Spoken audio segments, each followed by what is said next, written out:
Howdy. Some time ago I made this time lapse of the sky and I called it Standing Waves of Plasma because some time ago I came to the conclusion that the clouds are plasma. They are,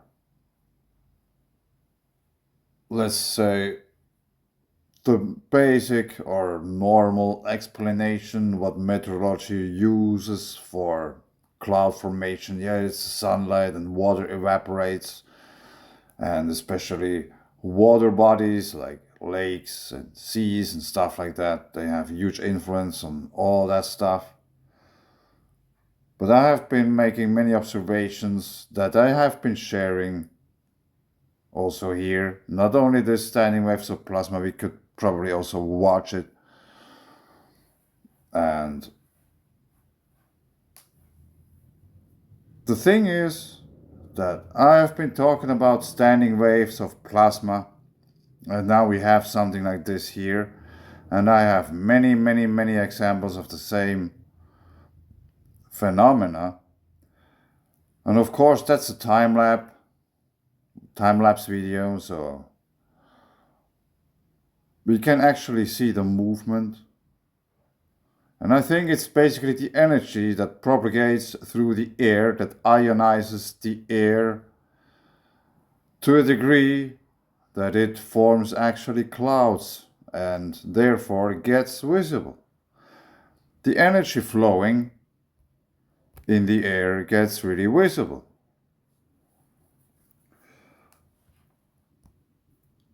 And this evening there has been this kind of a cloud up in the sky.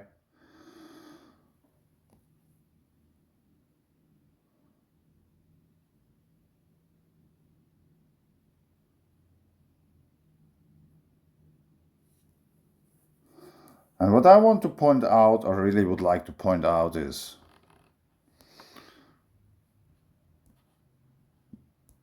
when we zoom in a little bit to the cloud, that's basically the whole thing that exhibits the pattern I find very interesting, and it is very important because you can see it's going, there are basically lines, we have this kind of a crisscross, perpendicular lines, the perpendicularity. For those who have seen some of my elderly videos, you probably are familiar that I am usually very excited about perpendicular structures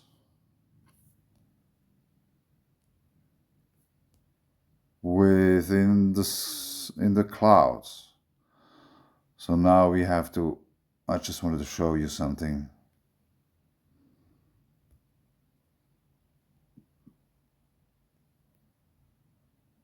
The ripples. Maybe you have seen them, maybe not, I don't know. I try to show them to everyone in order for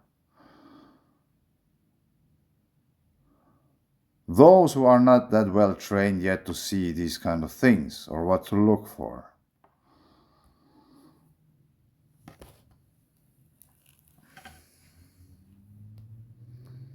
The ripples. And this might not be the sharpest picture. Yeah. I'm a little bit handicapped taking pictures at the moment. And if you continue watching this video, you probably will understand why. But anyway, standing waves of plasma, and I still, like, this is my conclusion or whatever I had some time ago, that clouds are plasma. And the perpendicularity is one very important feature that speaks for my claim, because there is no other thing, no other force. Convection doesn't really produce perpendicular structures in the sky, nor does thermodynamics or whatever else stuff. It's only plasma that is energy propagating to a space filled with some gas. And in this case, it's hydrogen, oxygen, and probably other things floating around in the air. And there's water, and but it exhibits characteristics of plasma over and over again. And for example, in my first paper, Plate Tectonic Issues, the Influence of Electricity in Rock-Forming Processes, and a coherent connection between science, mythology, and history of Finland. When we go all the way down to one of the last pictures, I will put a link below, you can check it out. We will come back to this later again. Yeah, obviously this doesn't seem to really work because there is no text visible. What? Yeah, what a paper. There's no text.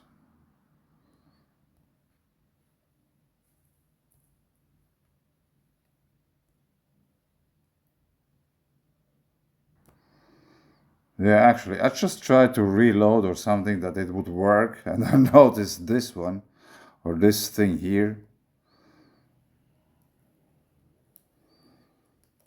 I have a PDF from January 20th, 1970. Really? What?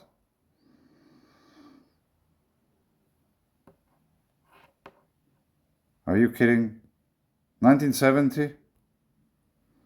Yeah. Dude, that's interesting. But anyway, I tried to show you a picture because we are still talking about the clouds and the perpendicularity. So, page 233.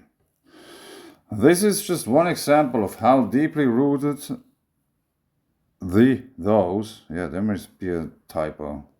Those two cultures are, and it sounds remarkably familiar with the polar configuration, that great conjunction. This might be also the reason for finding things like this oven door still in people's homes. It looks like a Perrott instability, there is no doubt.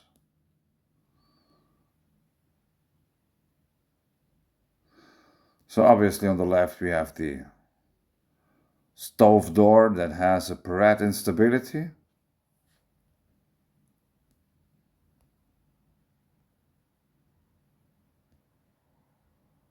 Illustrations of simulations of a flattening of a stack of multi-mega-ampere conducting plasma toroids. The current causes the toroids to both flatten out in the center and start to wrap and fold at the ends as shown.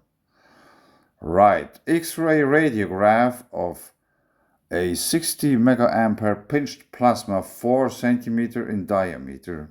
Top. Plasma sinusoidal pinch perturbation at 6.5, I don't know, micro something. Bottom, formation of flattened toroids from the initial ripples at 9.5. I don't know what that means. The bottom figure rungs appear cut off, but are the natural shape. Los Alamos Plasma Physics, Anthony Perrott. Characteristics for the occurrence of a high current C-pinch aurora as recorded in antiquity. So now we have not only some cultural or everyday used things that have plasma patterns, we have also from the Los Alamos laboratory. So I think we can agree that we have the perpendicularity again.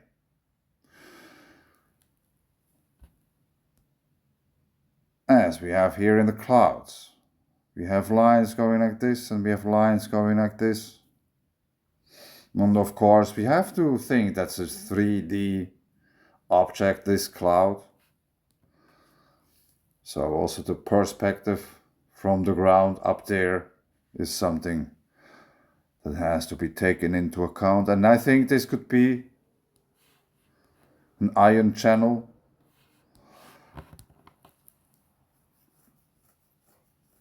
Because I recently found or saw this plasma channel guy making a very interesting phenomena, and I think it is in a way the same mechanism as he does. But now let's just talk still about the perpendicularity, about clouds being plasma.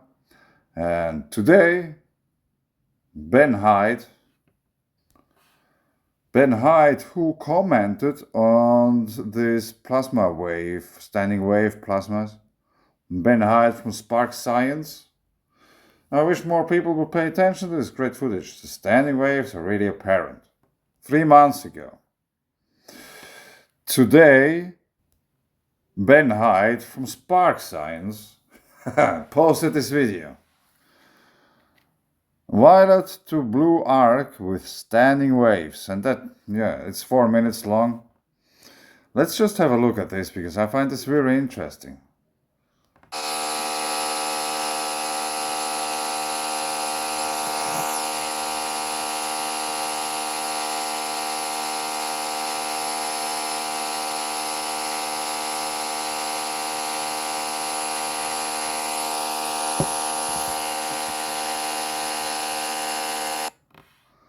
Now let's go a little bit, because they are playing, I think, around with the pressure inside the chamber.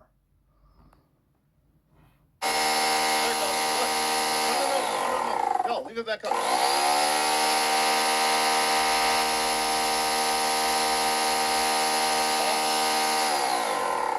On.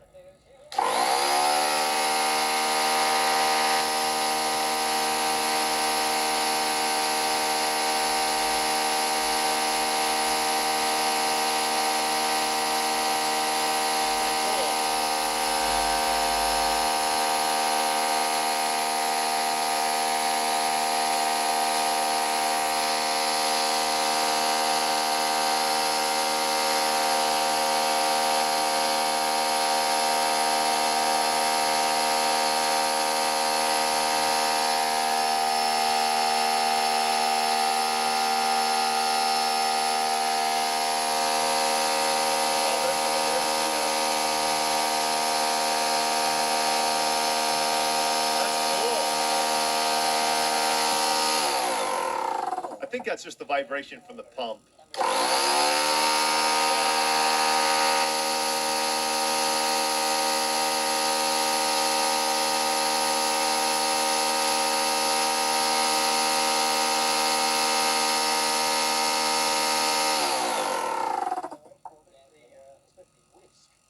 No, they're still there.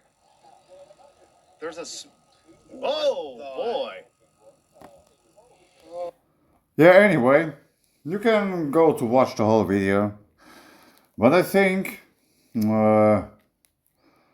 it's not the vibration of the pump. It might be more an expression of the actual current flowing through the plasma, and because the pressure gets lower, it gets the possibility to express itself. Yeah, maybe it sounds funny.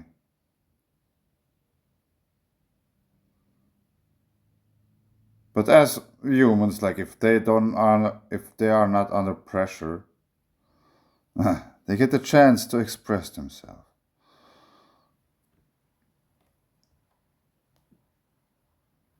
Maybe the distance of these lines are the expression of the frequency wave that goes through, that may have some kind of Hall and eddy currents. Hall and eddy.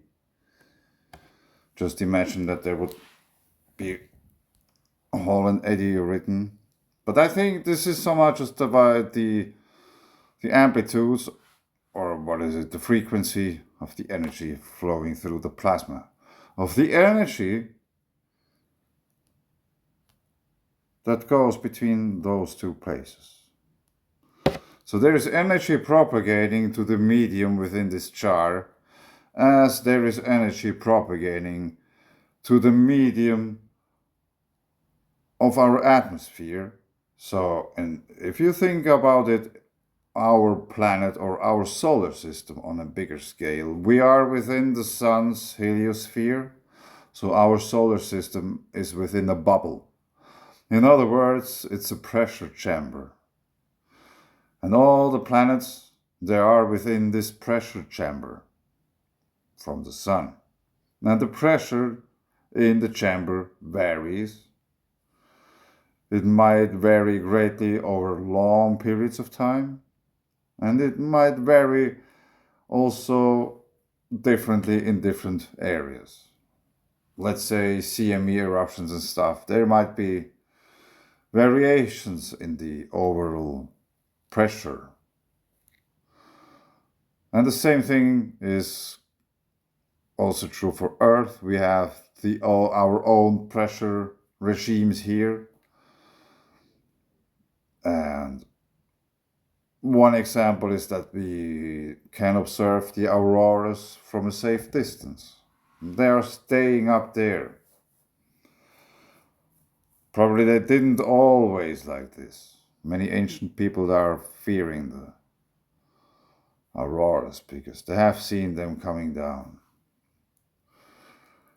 So, but I think that's a very, very, very cool proof or evidence for the clouds being plasma, because look at what you see on the screen. There is plasma that has standing waves in it. So, just yet another proof for how our world is electromagnetic in nature. And now I want to share something with you which is, in a way, totally hilarious. And yeah, I don't think that many people could experience something like this in such a hilarious way like me. Because if we go back to this paper where we just watched the Paret instability and scroll a little bit up, we are talking about the structure of the world according to the Finnish mythology. And then we have the plasma funnel. Depiction of an intense auroral funnel. The figures show both downflowing and upflowing Barkan currents contained with two concentric sheets. Oblique upward view, right side view, barely discernible at the lower center are the C-pinch instabilities. So in other words, Earth would be here, and up there, what is going out are the polar cusps. But we will talk about this still. And if we still scroll a little bit more up, we will also see about the Birkeland currents. And I just mentioned before when we talked about the standing waves of the plasma that there are many other currents going on. So the standing waves in the plasma, they might have something to do with all those other currents that go around the main current and stuff like that. It's very alive, the whole thing. And also, we have to talk about this surface conductivity anomaly, because I think there might be a possibility that this region, the surface conductivity anomaly, has been once the North Pole, as the atmosphere or magnetosphere or like all the spheres above the ground came down on Earth and they left this imprint on Earth. And also in the part 2 of this paper, when we go down to the...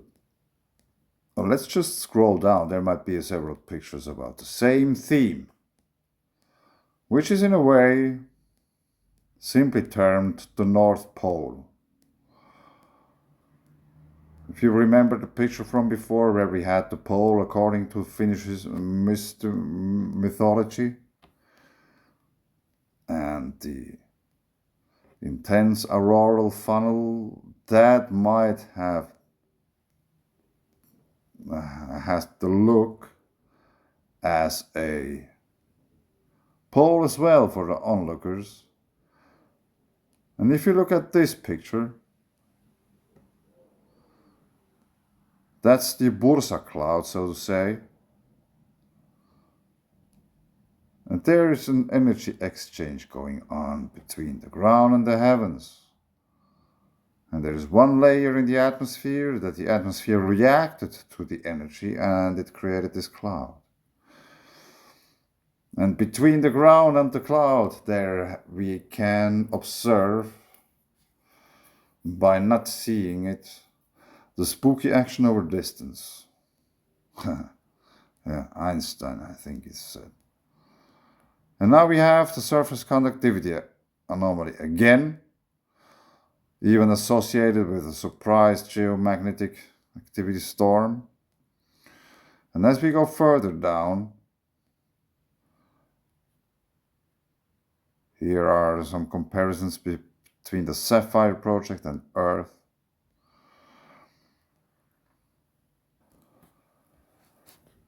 And as we come here, it's in this paper. Is this an ancient magnetic pole position, this imprint, the surface conductivity anomaly? And here we can see this is resembling almost the polar cusp region. Maybe I have to change it. That's the polar cusp here.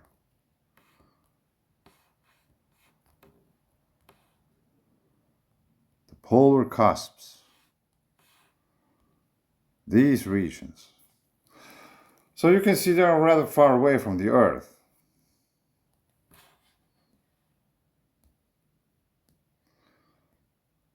But nonetheless,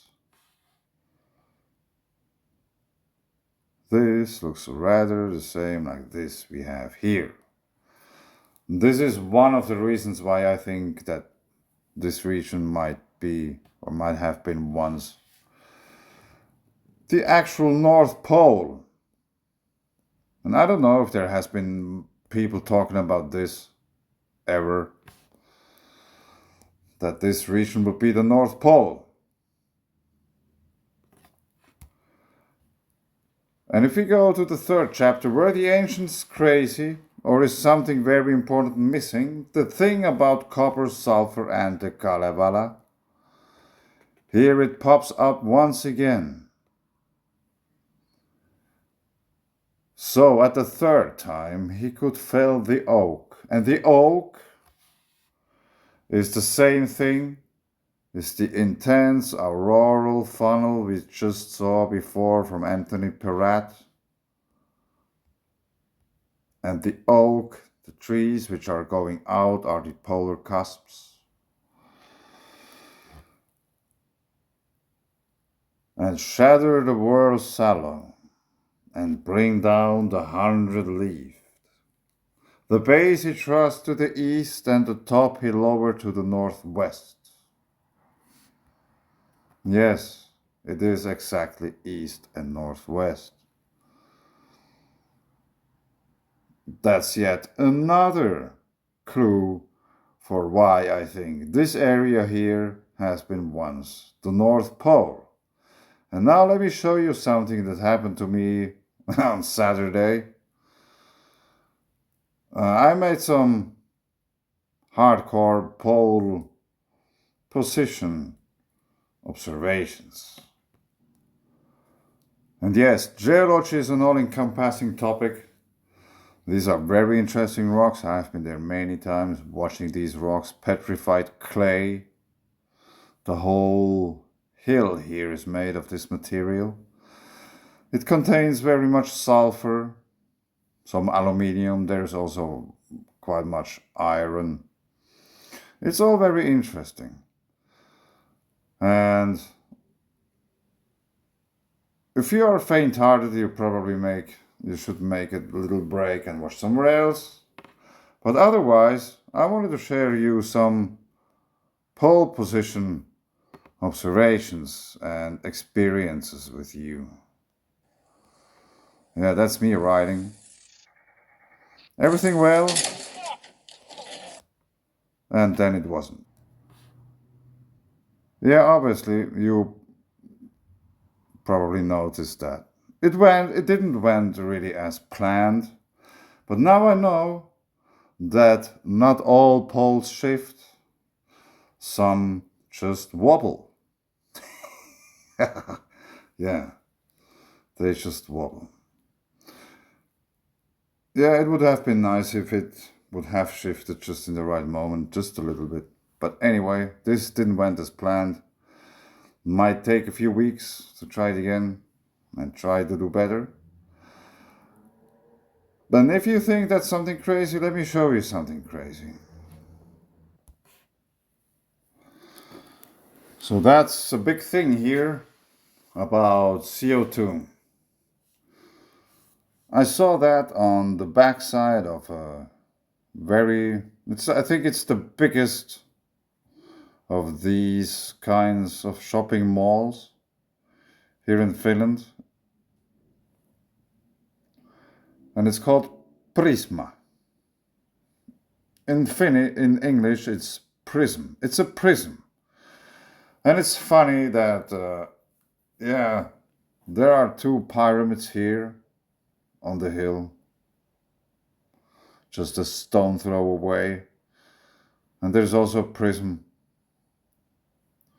which is, I think, the biggest here in Finland, for whatever reason. Yeah, back in the days, there were a neighbor country, there has been many people buying stuff there. Not anymore. But anyway, in that house you can get basically almost everything. I think you even can buy a car, you can buy diapers, you can buy food, you can buy houses, you can buy everything in order to buy a house or to build a house, car, and there is hairdresser, there's a flower shop, there's a laundry store where you can wash your clothes, and there is even an undertaker. There you can buy those gravestones and stuff. It's all the same firm, basically. All under one roof. Which is a prisma, which is a prism. So in other words, the whole life can be... You can handle all the things there. There is a bank too, so you don't need anything else. You know, life starts in diapers, and then you get older, maybe you need diapers again, and then you die and stuff like that, and you can do it all in the same house. You get the diapers in all sizes, and you get the tombstone too. Yeah, it's very practical. And you get even bonus points for all that stuff.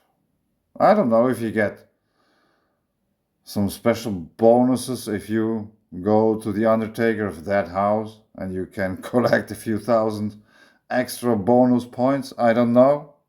Maybe.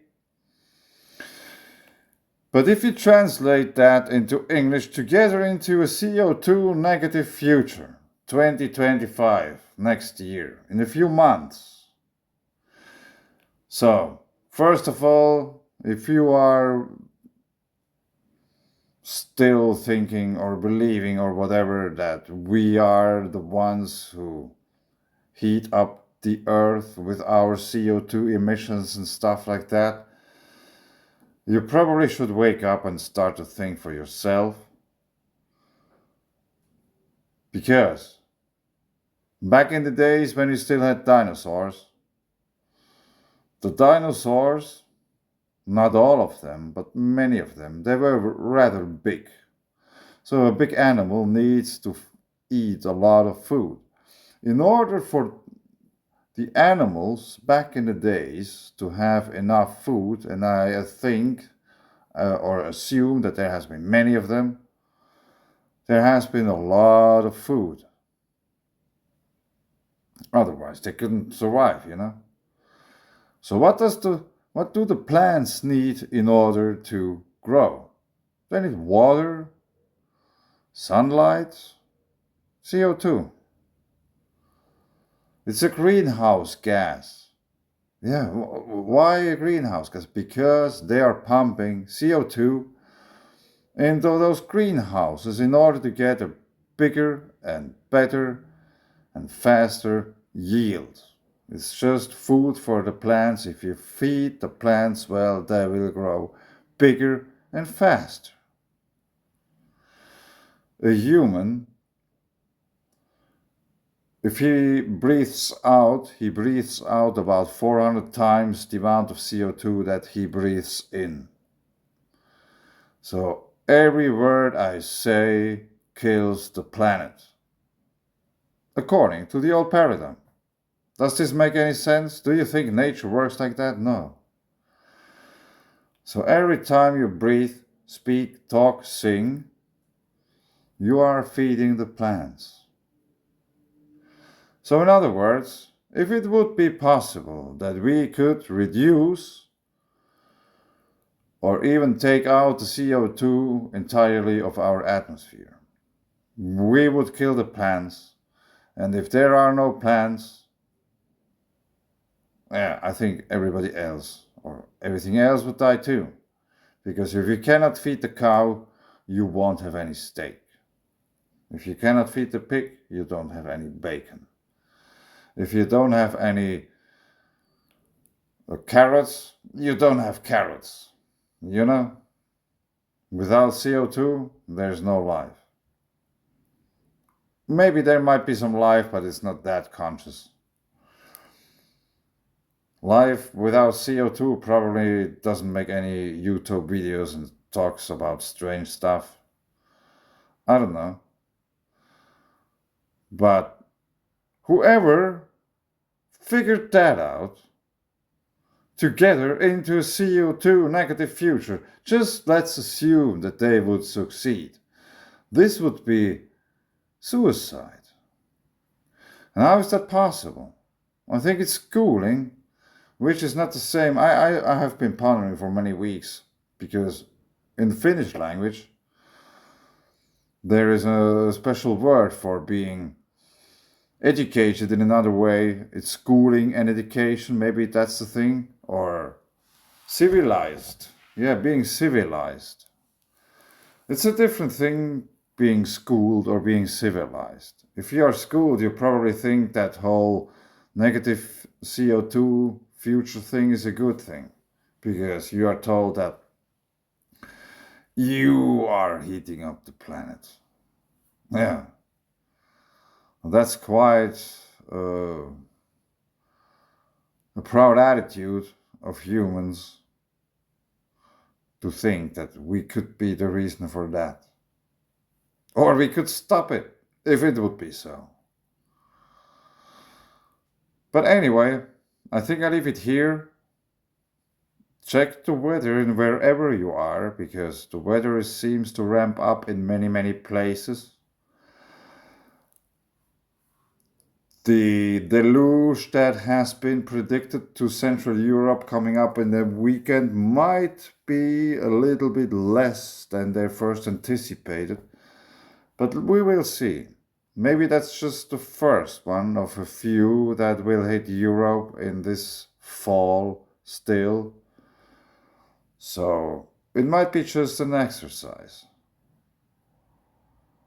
Well, or let's say I think it is just an exercise. Because there is more coming. For sure. But anyway, stay safe and be rather well aware of the pole positions wherever you are. Thanks. Bye.